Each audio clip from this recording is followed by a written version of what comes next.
of a revolution. That process forced then the strongest power on earth, which was the French, if you remember, the little dude named Napoleon Bonaparte. They forced him to change course. In 1803, Napoleon Bonaparte had to sell 828,000 square miles of land in the Midwest in order to continue to pay for his pillaging of the West Indies. That's what we call the Louisiana Purchase. I want every young person who had not heard about the Louisiana Purchase to go back and learn about the Louisiana Purchase and understand the connection between Haiti In Louisiana. and the Louisiana Purchase. Yes.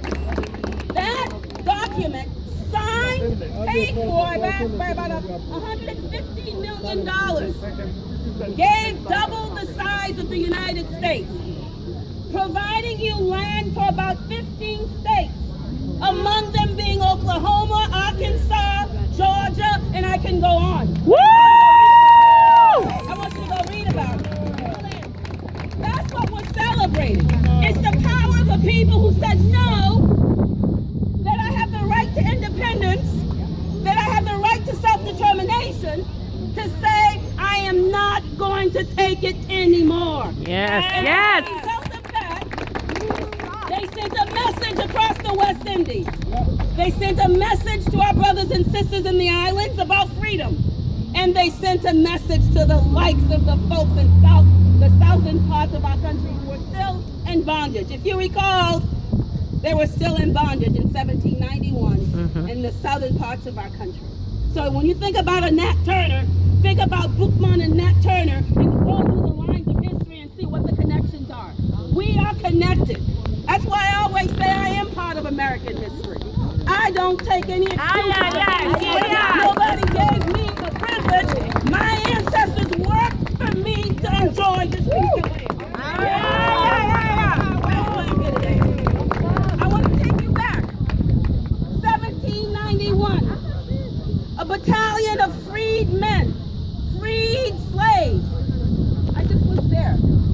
I was there in Savannah. I went to visit Savannah 2 weeks ago because I wanted to see the statue. Because in October, I believe, 1791, a battalion of freed slaves, Fleur, who were freed, they came to fight with the American colonists in order to push the British back because they were taking over Savannah.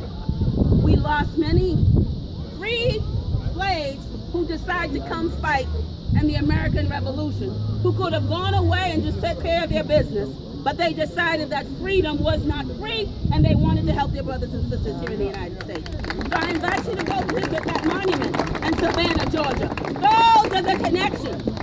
Young people, those are the connections. You need to learn your history so you can stand firmly in who you are. So you do not get swayed, okay? Yes, I'm talking to you.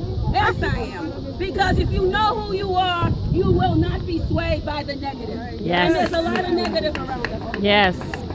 I want to connect you one more time, closer to Massachusetts.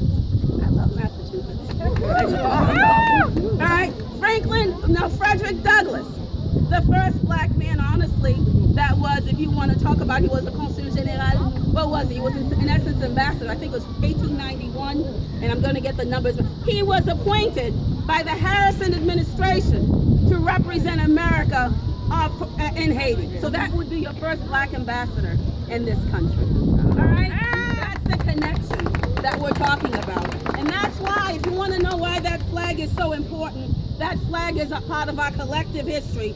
Haitian history is part of American history, and don't you forget it. So we all celebrate the past. We have put in perspective what happened with Spain and with France. I gave you an anecdote about what the connections are, but there's more.